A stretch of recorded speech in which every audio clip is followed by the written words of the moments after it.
Welcome to Beit Yisrael International's Voice of Torah podcast.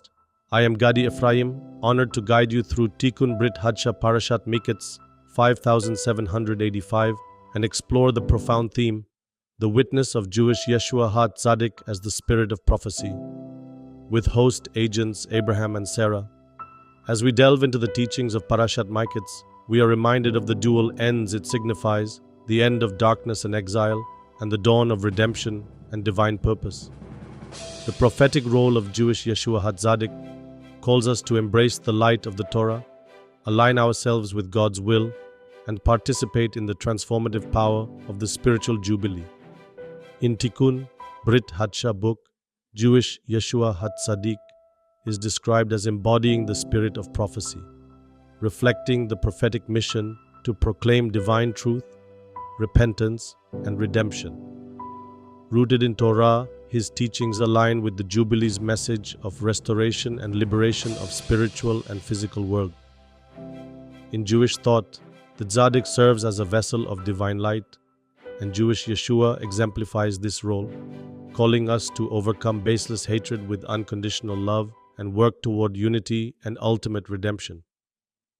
Thank you for joining us on the Voice of Torah podcast.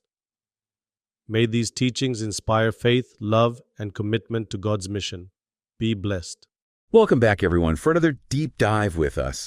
Today, we're going to be looking at, well, this is a fascinating one. It's the idea of the spirit of prophecy from, Jewish perspective. Okay. And the text we're looking at focuses specifically on the testimony of, and I'm trying to say this right, Jewish Yeshua Ha Tzaddik. Okay. And it's really all about how, this idea of him embodying this concept. Yeah. Which, leads to all these questions about prophecy. How does divine revelation work? And the role of tzaddikim as, channels for God's will. Yeah. I think that's a great way to frame it. And the source we're looking at, it really jumps right into how Jewish sages view prophecy and how it all stems from the Torah. It's not so much about, just predicting the future. It's about really understanding what is God's will and how does that will play out in the world even, to this very day. Yeah. I'm already hooked and we're only like 2 minutes in. Yeah. When it comes to understanding God's will, the source talks about tzaddikim a lot. Right. These righteous individuals. I mean, they even use the example of Joseph from the Bible. The one that Pharaoh recognized as having the spirit of prophecy. That's right. It's a classic story. And it illustrates this idea that some people, they have this special connection to God, almost like, they can tap into this divine insight in a way that most of us can't. Okay, so that's fascinating in itself.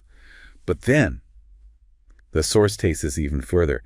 They say the Jewish Yeshua Ha Tzaddik embodies the spirit of prophecy. Yeah, it's a pretty big statement. It is. I mean, how do they get there? To understand their reasoning, we have to look at the idea of Ruach HaKodesh, which is the divine spirit.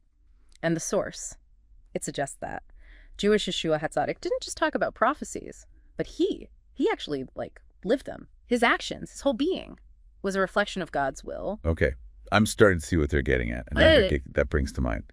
The source also mentions Tikkun Olam, repairing the world. Is that part of how they're portraying Jewish Yeshua Ha Tzaddik's mission? Oh, absolutely. Tikkun Olam is central to their whole argument. They're saying that, Jewish Yeshua Ha Tzaddik's mission was all about bringing positive change, fostering, healing and restoration for both individuals and for society as a whole.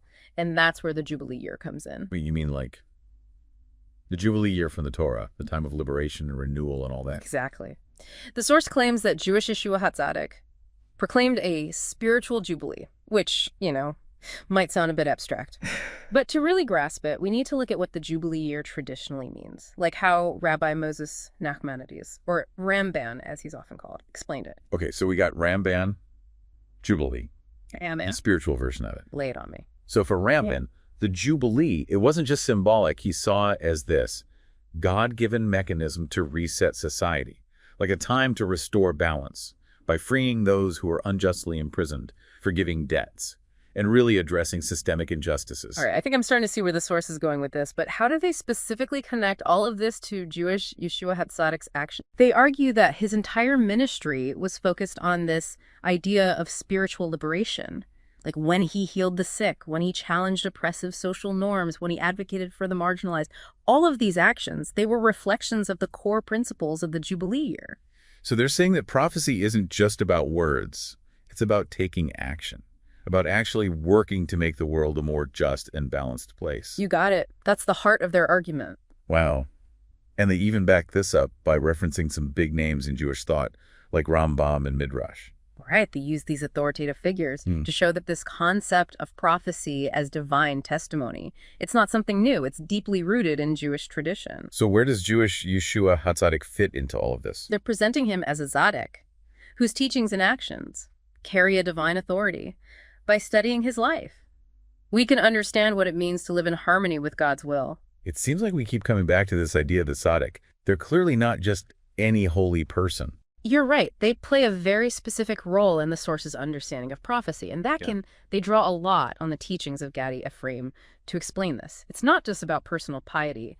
Tzaddikim are seen as guides. They help others connect with the divine, and they help foster spiritual growth within the community. So it's more than just personal enlightenment. It's about uplifting the entire community. Exactly. Remember Tikkun Olam.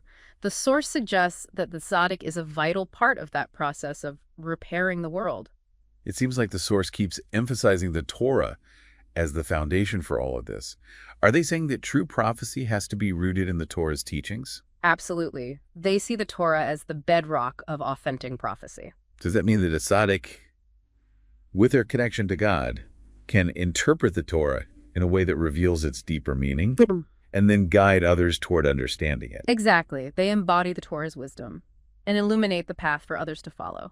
You know, it's amazing how the source manages to connect all these deep theological ideas with a very practical message. Yeah, it's not just some abstract philosophy. It actually feels relevant to our lives. Right, and that's where this whole spirit of prophecy thing comes in. It's not just about, passively receiving messages. It's about actually living them out, taking that inspiration and turning it into reality. So less about predicting the future and more about creating a better one. Exactly, and they even say that this spirit of prophecy, it's not just for a select few. Anyone can access it if they're willing to connect with the divine and align their life with God's will. Which brings us back to Tikkun Olam again. It's like embodying the spirit of prophecy is a key part of repairing the world. I think you're right. The source definitely links our personal spiritual growth with our responsibility to the world around us. So how is Jewish Yeshua Ha Tzaddik fit into all of this? Is he like the ultimate example of what it means to live with that spirit of prophecy? I think so.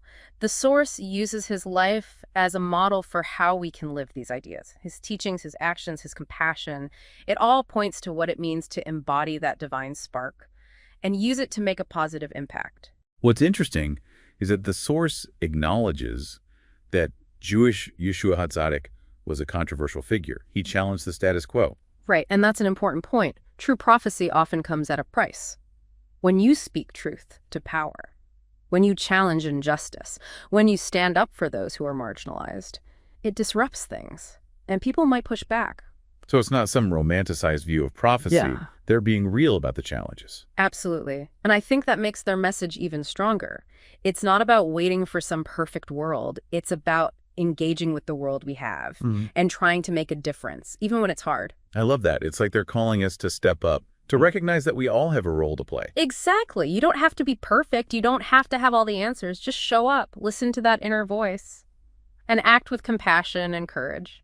Speaking of inner voice, I'm curious about how you see the relationship between the spirit of prophecy and the Torah. Are they separate things, or is there a deeper connection? That's a great question, and I think the source gives us some clues. Remember how they emphasize that true prophecy has to be rooted in the Torah? It's like the Torah isn't just a set of rules. It's this wellspring of wisdom and inspiration, guiding us towards aligning our lives with God's will. So by studying the Torah and reflecting on its teachings, we can cultivate that spirit of prophecy within ourselves. I think so. Immersing ourselves in that wisdom, it can open us up to deeper truths that can shape our actions and help us live a more purposeful life. It reminds me of the tzaddikim. They were the ones with that deep understanding of the Torah, right? Exactly. And they could tap into that wisdom and use it to help others grow. They embodied the teachings, showing what it means to walk the path of righteousness. Are they saying that we can all be like that? Yeah. Like we all have a potential to become like those tzaddikim? I think that's a beautiful way to put it. It's not easy, but the potential is there. within each of us to tap into that divine spark and use it to make a better world. You know, as we're talking about all this, I keep thinking back to the Jubilee. Yeah, it's such a powerful image. It is. And this idea that Jewish Yeshua Ha Tzaddik proclaimed a spiritual jubilee, it takes on a whole new meaning. It does. It's not just a one-time event. It's this ongoing process of breaking free from anything that holds us back. Right. Whether that's our own limitations or injustices in society or even spiritual blocks. And it's about working towards a world where everyone can experience that liberation. This makes me think about prophecy in our own lives. If it's about understanding and aligning ourselves with God's will, maybe it's not something that just happened in the past. Maybe it's happening all around us all the time. That's a profound thought.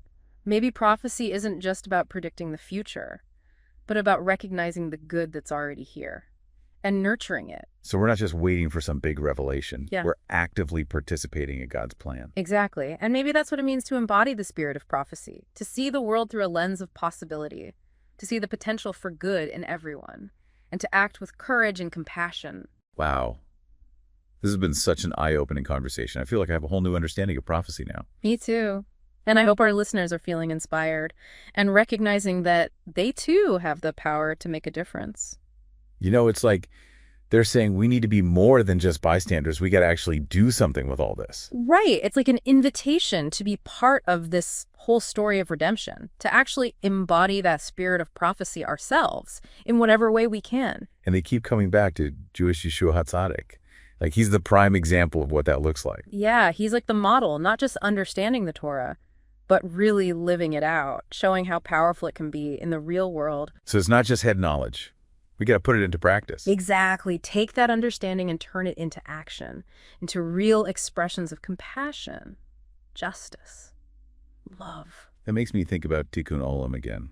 It's all connected to this spirit of prophecy stuff. Totally. It's like embodying that spirit of prophecy isn't just about us. It's about helping to heal the world around us. It's like we're all part of this big web, and what we do affects everyone. Exactly. Even small acts of kindness and justice.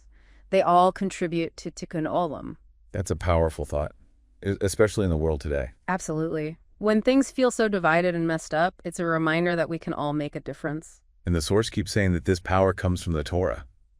Like if we connect with its wisdom, we can tap into something bigger than ourselves. It's like the Torah is alive. It can guide us, nourish us, help us create a better world. This has been an incredible deep dive. Yeah. I see the spirit of prophecy in a whole new way now. Me too. I hope our listeners are feeling inspired to go out and make a difference. So if prophecy is about aligning ourselves with God's will and working for a better future, how do we actually do that in our everyday lives? That's the big question, isn't it? How do we take all of this and actually live it? How do we express that divine spark in the world? Maybe it starts with small things, little acts of kindness, making choices that reflect our values. And those small things can build up until we're really making a difference, being part of something bigger. We're going to be exploring this concept of the concealed light, Ooh. which is called in Hebrew, or Haganuz. Or Haganuz, yes. So, yeah, should be a really fascinating deep dive. I'm excited to learn more about this. Yeah, this is, a really important concept in Jewish mystical thought. And it's one of those ideas that has, so many layers to it, like almost like peeling an onion, but, a mystical onion in this case. I like that, a mystical onion. Yeah. So let's start with like the basics. Sure. What exactly are we talking about when we say or Haganuz? Like what is this concealed light? So the idea comes from the Midrash, Right. which is this collection of ancient rabbinic teachings and interpretations of the Torah. And the Midrash tells us that on the very first day of creation, God created this incredibly powerful light, a light that was too pure, too intense for this world. Okay. So God concealed it, hid it away, Interesting. and reserved it for the righteous in the world to come. So it's not just like hidden away somewhere, but it's connected to this whole other reality. Exactly. It's not just like tucked away in some, cosmic drawer somewhere. Right. It's connected to this future time, to the Messianic era. Okay, so we're talking about redemption. Yes. The Messiah. What exactly does light have to do with all of this? Well, light in Jewish mysticism is often used as a metaphor Okay. for for knowledge, for wisdom, for closeness to the divine. And the Messiah, according to tradition, isn't just, a political figure or a military leader, Right. but someone who brings about a spiritual transformation, a revelation of truth and wisdom. And so the Messiah is often described as an illuminator, Interesting. someone who brings this hidden light into the world. So it's kind of like turning on a light in a dark room, but on this huge cosmic scale. Exactly. It's about revealing what's been hidden, bringing clarity and understanding to the world. Now, I know you've mentioned before that the Vilna Gaon, he had some interesting insights into this concept of the concealed light. Oh, absolutely. The Vilna Gaon was this incredibly brilliant 18th century scholar and mystic. And he noticed this really fascinating duality in the way that light is described in the Torah. Okay. He pointed out that there seem to be two distinct types of light being talked about. One type of light that's for this world, for our current reality. Right. And then another type of light that's reserved for the Messianic age, for the world to come. So it's almost like the Torah itself is hinting at this idea of a concealed light. Exactly. And that, really gets to the heart of Jewish mystical thought, the idea that the Torah is full of hidden meanings. It's like a puzzle waiting to be solved. Right. And the Messiah, with the concealed light, provides those missing pieces. That's a really cool way to think about it. Yeah. So we have this idea of a light reserved for the future, connected to the Messiah. Yes. Hinted at in the Torah itself. Right. So how does all of this relate to Hanukkah? Ooh, that's a great question. Because, when we think about Hanukkah, we usually think about it as a historical holiday. Right. The Maccabees, The oil. the miracle of the oil. Yeah, Exactly. But you're saying there's a connection here to this deeper mystical concept. Absolutely. I mean, think about the Hanukkah menorah. Each night we add another candle, right? Yes. Increasing the light until it's all ablaze on the 8th night. Right. And that's such a powerful symbol for the gradual revealing of this hidden light, I see what you mean. culminating in the full brilliance of the Messianic era. So it's not just about celebrating a military victory. It's about the hope for a future filled with even greater light. Exactly. It's a celebration of divine providence, of God's intervention in history. And that theme of redemption, of light overcoming darkness, is so central to the Messianic idea as well. So if the Messiah brings this concealed light, does that mean we're just kind of sitting here in the dark, passively waiting until then? That's a really important question. And the Vilna Gaon actually addresses this through his concept of the upper light and the lower light. Okay, what are those? So he describes the upper light as the infinite divine will, the boundless light of God's essence. Okay. And then the lower light is it's the way that we experience God's presence in this world, in our lives, in creation. So it's like the upper light is the source, and the lower light are these sparks, these glimpses of that light that filter down to us. Interesting. And the Messiah acts as a bridge, uniting those two lights. So like two beams of light converging to illuminate a single point. Beautiful. Yeah. So how do we access this lower light? That's the $1 million question, right? Yeah. And there's no one simple answer. Of course. But the Jewish mystical tradition suggests that we can find glimpses of this concealed light in moments of deep connection, in acts of kindness and compassion, in the study of Torah, in prayer and meditation. So it's not just about waiting for some future event. No. It's about actively seeking out these sparks of light in our lives right now. Exactly. It's about recognizing the potential for revelation in the everyday. It makes you wonder if the Torah, if Hanukkah, yes, if our own lives hold these glimpses of the concealed light, where else might we find hints of its presence? It's a beautiful question. Yeah. And it's one that I think each of us has to answer for ourselves. Dive into Hanukkah. Oh, this is going to be fun. It is. We're going to go way deeper than just, spinning dreidels and making latkes. We're going to try to uncover the spiritual meaning and even some fascinating connections to the Messiah. Absolutely. And we have some really awesome sources to help us on our journey. Yeah. We'll be looking at the Talmud, yes, the Midrash, even some writings from like major Jewish sages. Yeah, like the Ramban, Ooh. the Maharal, the Vilna Gaon. Nice.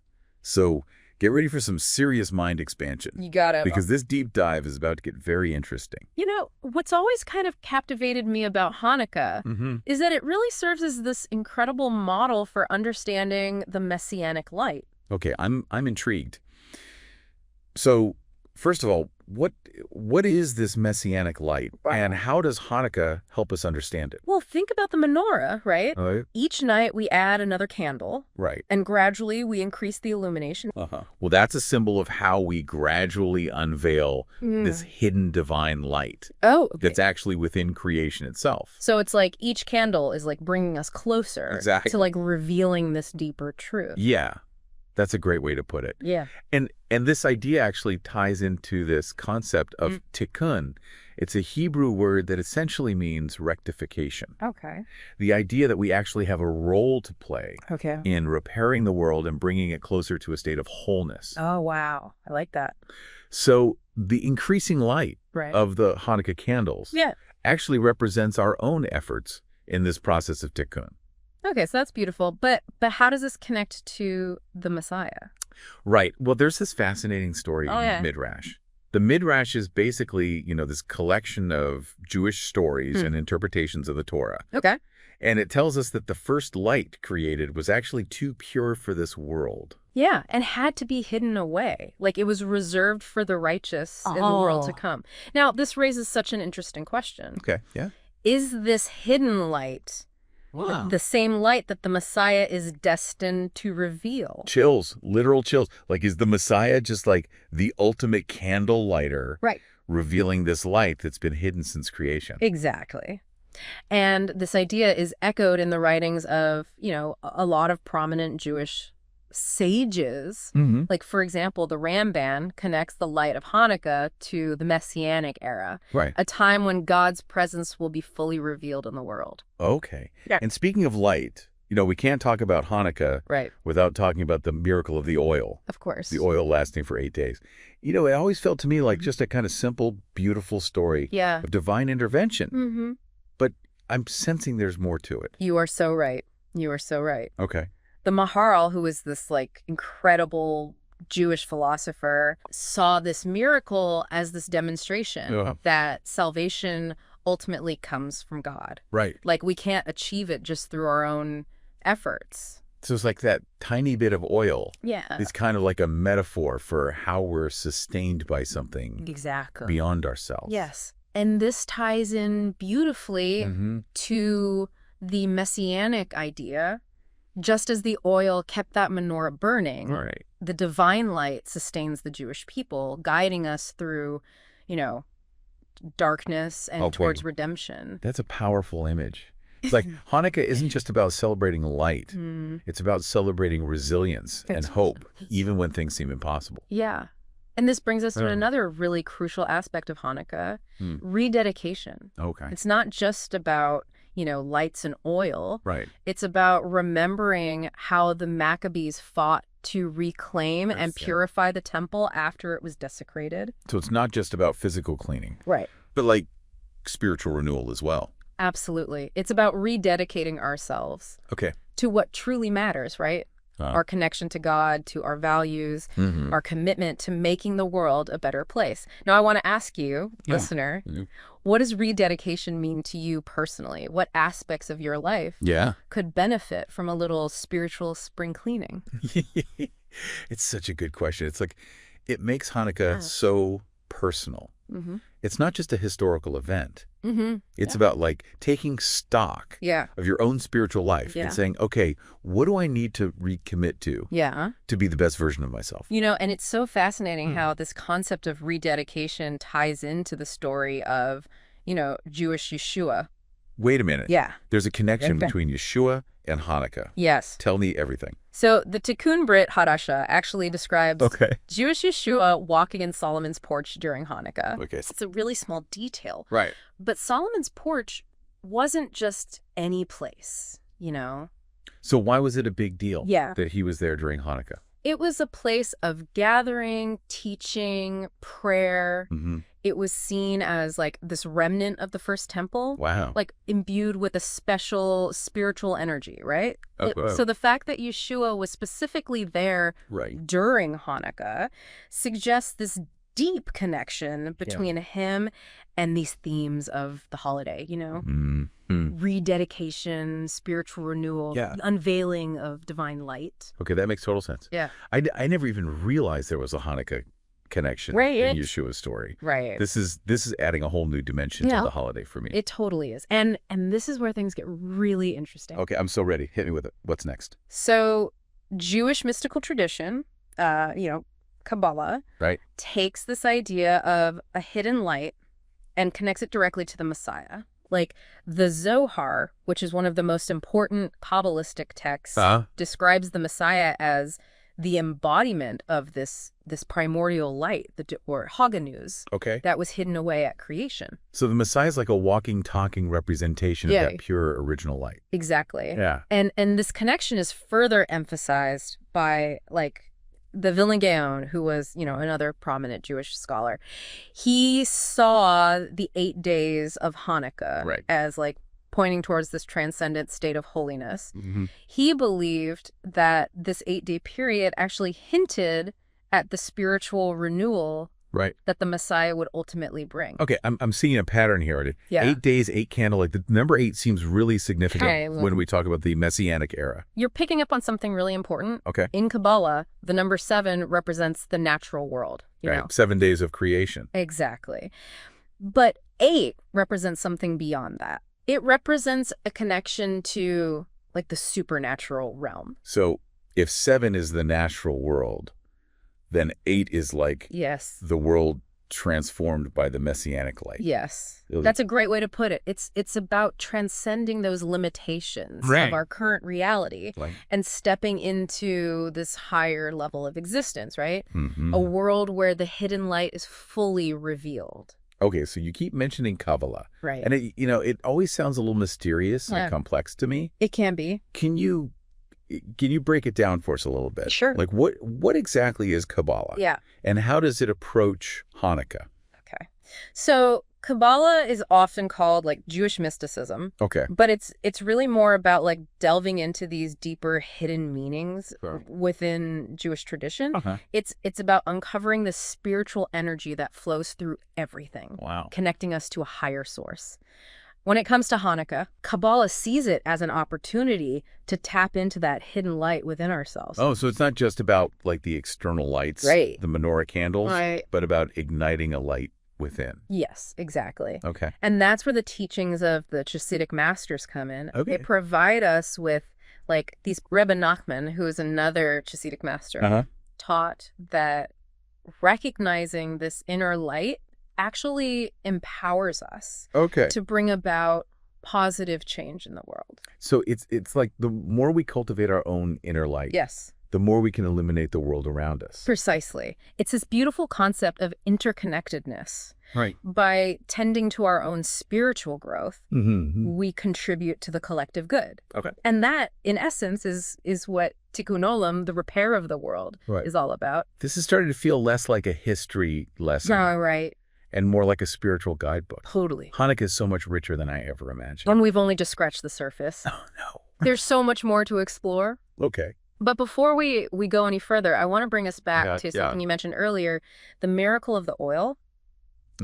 There's this fascinating concept that ties into this miracle and adds a whole other layer to our understanding of Hanukkah. Okay, I'm hooked. I love these aha moments.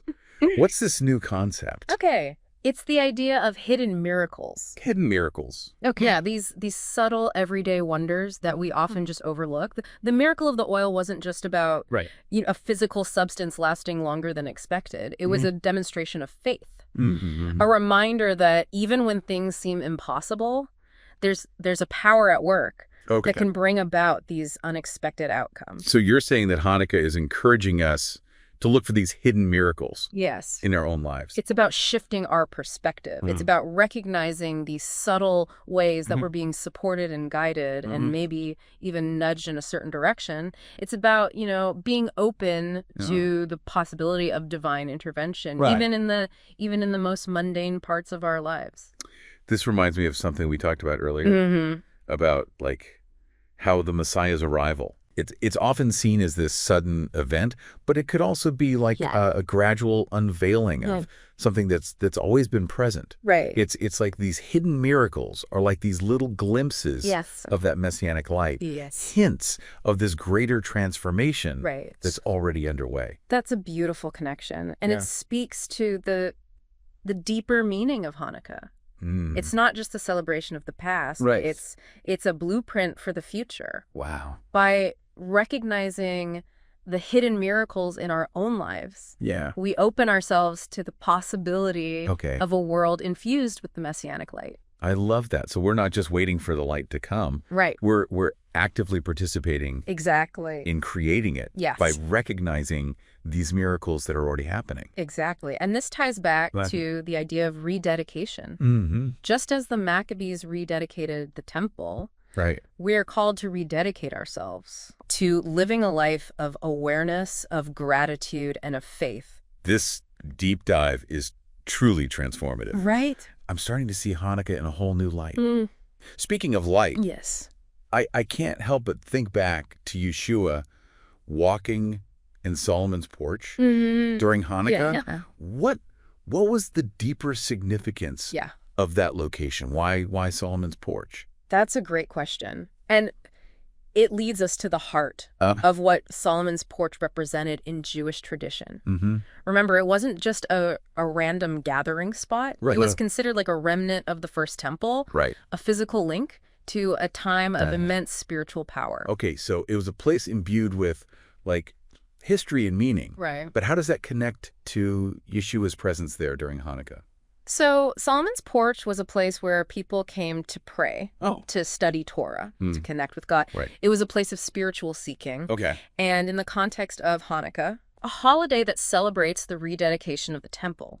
Right. Yeshua's presence there takes on this deeper significance. Okay. It's as if he's aligning himself with the themes of the holiday. Right, like spiritual renewal, rededication, returning to a state of holiness. It's like he's embodying the Hanukkah spirit. Right there in the heart of this space that represents like the essence of the temple. That's incredibly powerful. It is. And there's another layer to this. Okay. Solomon's porch was also known as a place of healing.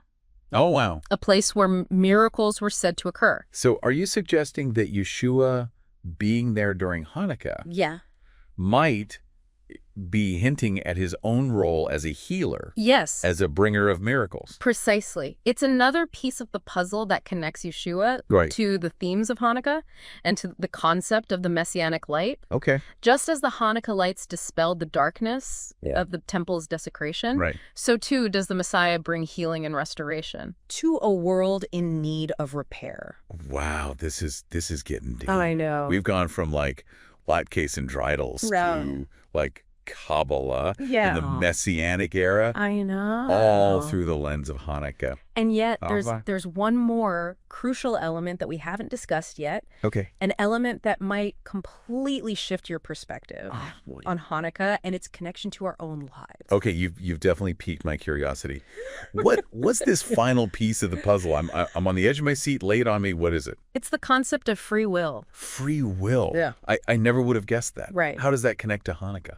Well, think about it. The Maccabees, they chose to fight for their religious freedom. Right. They chose to rededicate the temple. They chose to light the menorah even when they only had like a tiny bit of oil. Right. Without the ability to make those choices, there is no story. There is no miracle. There's no Hanukkah as we know it. You're right. Like if everything was already predetermined, then their actions wouldn't have the same weight, right? Exactly. It's their courage to choose, even when things were so dangerous, that makes their story so inspiring. Exactly. And that same principle applies to the Messianic era, too. Okay. It's not just this preordained event that will happen automatically. Right.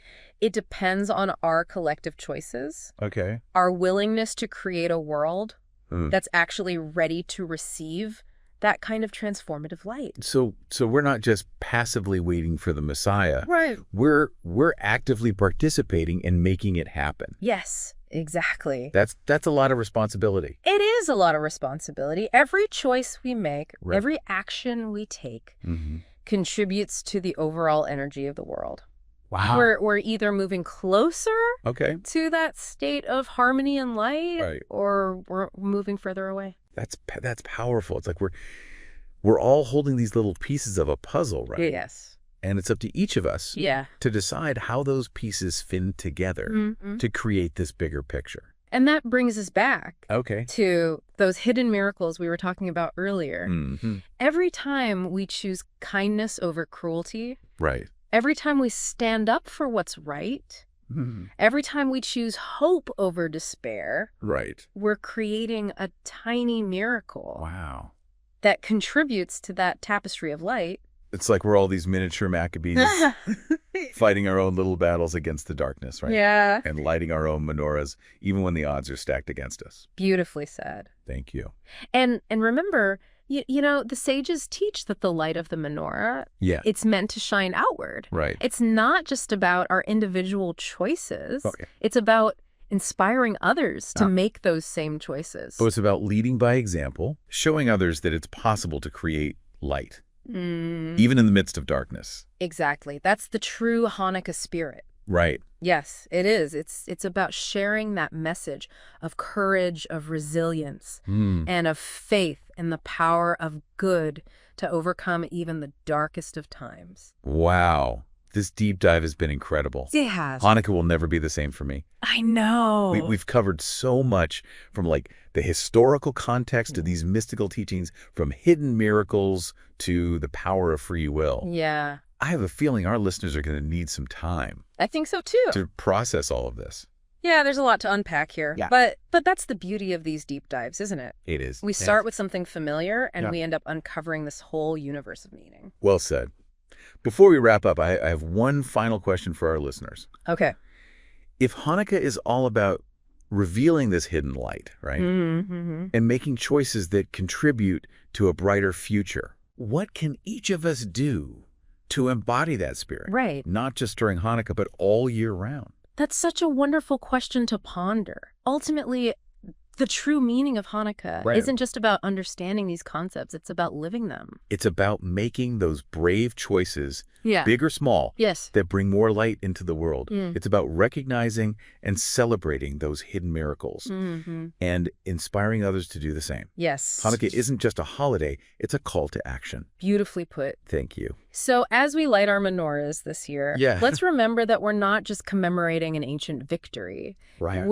We're participating in this ongoing story of hope, of resilience, and the power of light to overcome darkness. And maybe, just maybe, Yeah. our individual choices, those tiny miracles, Yes. will be the ones that tip the scales and help bring about that messianic era I love that that. we've been talking about. That's a beautiful thought to end on. Thank you so much for joining us on this journey of discovery. Happy Hanukkah, everyone. Happy Hanukkah. Keep those inner lights shining bright.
you.